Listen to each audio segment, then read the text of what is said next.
नमस्कार, मैं भुवन चंद्र जोशी। दिल्ली के 70 विधानसभाओं का आगाज होने जा रहा है। दिल्ली में जहां कहीं भी आप इस वक्त देख रहे हैं, चुनावी समीकरणों का और चुनावी सरगर्मी का माहौल खड़ा हो गया है दिल्ली की 70 विधानसभाओं में। और जहां कहीं भी आप इस वक्त दिल्ली के अंदर, चाहे आप बस में ट्रैवल कर रहे हो या कहीं भी पार्क में घूम रहे हो या कहीं भी सामाजिक संगठनों से आप जुड़ रहे हो, सामाजिक संगठनों में एकजुट होकर सब कुछ यही बात हो रही है कि दिल्ली के अंदर कौन ताज पहनेगा। इस बार क्या समीकरण दिल्ली के बदलेंगे या फिर समीकरण जस के तस रहेंगे। दिल्ली के 70 विधानसभाओं में से आज क्या कुछ होने जा रहा है, लोगों की क्या मंशा है, लोग क्या चाह रहे हैं कि दिल्ली के अंदर क्या आम आदमी पार्टी बरकरार रहे या फिर कुछ नया हो, क्या कुछ दिल्ली की जनता सोच रही है। आइए जानते हैं कुछ ऐसे पहलू के बारे में जो कि दिल्ली के सबसे बड़ी विधानसभा मटियाला विधानसभा की आज बात करेंगे। दिल्ली की सबसे बड़ी विधानसभा है मटियाला विधानसभा क्षेत्र और सबसे छोटी है दिल्ली कैंट। वोटर्स सबसे ज्यादा, एरिया सबसे ज्यादा और सबसे बड़ी चुनौती इन्हीं तीन जो कैंडिडेट हैं दिल्ली के, जो तीन उम्मीदवार हैं, इन तीनों की सबसे बड़ी चुनौती होगी। वह चुनौती होगी भारतीय जनता पार्टी के युवा और कांग्रेस के रघुवींद्र शौकीन और आम आदमी पार्टी से सुमेश शौकीन। पिछली बार सुमेश शौकीन कांग्रेस में थे और इस बार आम आदमी पार्टी में शामिल हो गए हैं और उनकी भी क्या चुनौती रहेगी, क्योंकि एक बार विधायक रह चुके हैं कांग्रेस की तरफ से। संदीप सहरावत युवा हैं और भारतीय जनता पार्टी ने उन पर पूरा विश्वास जताया है। और वहीं कांग्रेस के रघुवींद्र शौकीन भी कांग्रेस की तरफ से क्या खरे उतरेंगे, उन पर भी कांग्रेस ने बहुत ही ज्यादा विश्वास किया है।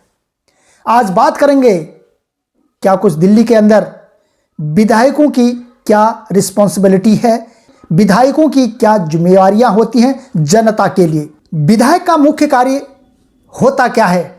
क्योंकि सभी लोग अमूमन देखा होता है कि सभी लोग वोट दे के आते हैं, वोट दे देते हैं और वाहवाही बटोरते हैं और उनके भाग्य का फैसला, यानी कि आप विधायक को अगर आप चुनते हैं तो समझ जाइए कि आप उनकी नौकरी लगा रहे हैं।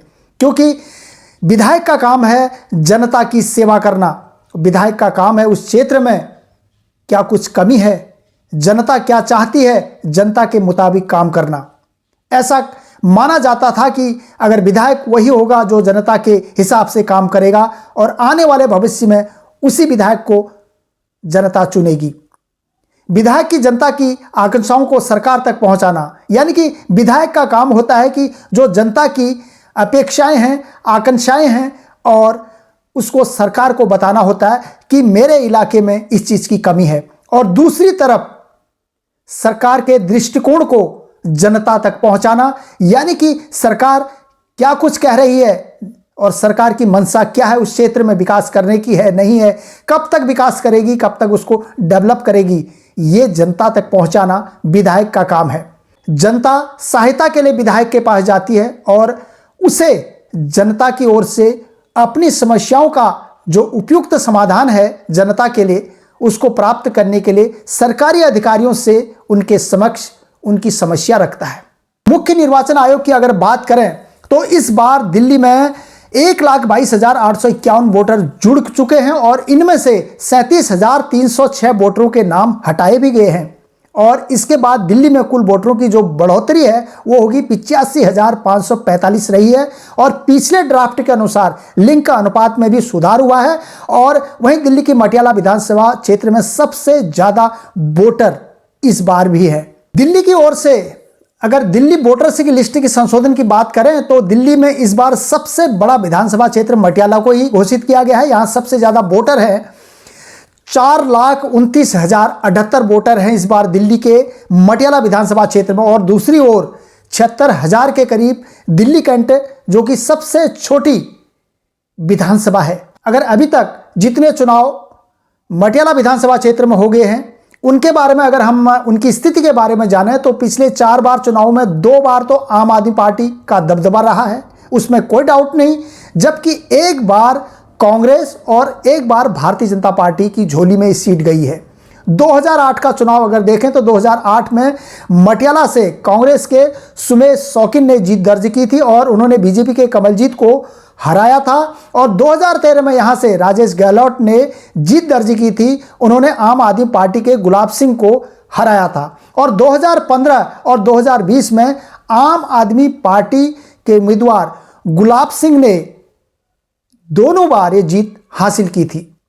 अगर 2020 की बात करें तो गुलाब सिंह ने यहां से जीत दर्ज की थी और उन्होंने 1,39,000 वोटों से यहां से जीत दर्ज की थी और उनको मिले थे टोटल, अगर आंकड़ों की बात करें 2020 की, तो मटियाला विधानसभा क्षेत्र से गुलाब सिंह यादव ने 1,39,000 वोट उनको मिले थे और ये सिर्फ भारतीय जनता पार्टी के सामने 10% का ये आंकड़ा रहा था और जो जीत का अंतर था वो था 53%।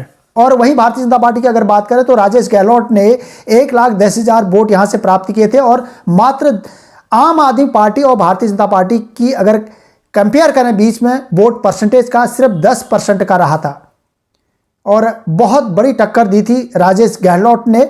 और सुमेश शौकीन को जो वोट मिले थे उस वक्त 7,317 वोट पड़े थे।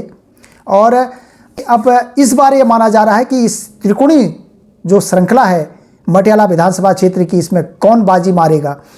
विधायक फंड की बात करें तो कितने विधायक अपने विधानसभा में उस पैसे को यूज करते हैं।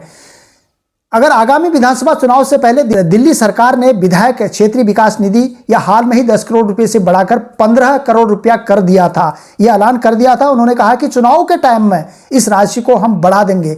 सरकार की तरफ से इस राशि को बढ़ोतरी का मकसद था कि चुनावी साल में इस राशि को अधिक से अधिक इस बजट को बढ़ाया जाए ताकि लोगों को खुश किया जाए। गौर करने वाली बात है कि जब तीसरी बार सत्ता में आने के बाद विधायकों ने 2020 में एक बार भी 10 करोड़ रुपए की विधायक निधि आवंटित नहीं की गई। इतना ही नहीं, उन्हें 4 करोड़ रुपए की राशि विधायकों को आवंटित की गई है और इसको खर्च करने में भी विधायक गंभीर नहीं दिखे। और बहुत सारे तमाम ऐसे विधानसभा क्षेत्र हैं जिन विधानसभा क्षेत्रों में ऐसे मौजूदा किया गया, जिन विधायकों ने विधायक निधि फंड से भी कोई खास दिलचस्पी नहीं दिखाई, वो पैसा लगाया नहीं, जिसकी वजह से क्या कुछ इस पर असर पड़ेगा। क्या कुछ मटियाला विधानसभा क्षेत्र में पिछले विधायकों ने क्या कुछ किया, कितना किया और किस तरह से अब क्या नए समीकरण बनेंगे पूरी दिल्ली में, और क्या इतनी बड़ी विधानसभा होने के बाद मटियाला विधानसभा क्षेत्र से कौन विधायक का ताज पहनेगा, ये आने वाला वक्त बताएगा। अभी तक के लिए इतना ही। नमस्कार।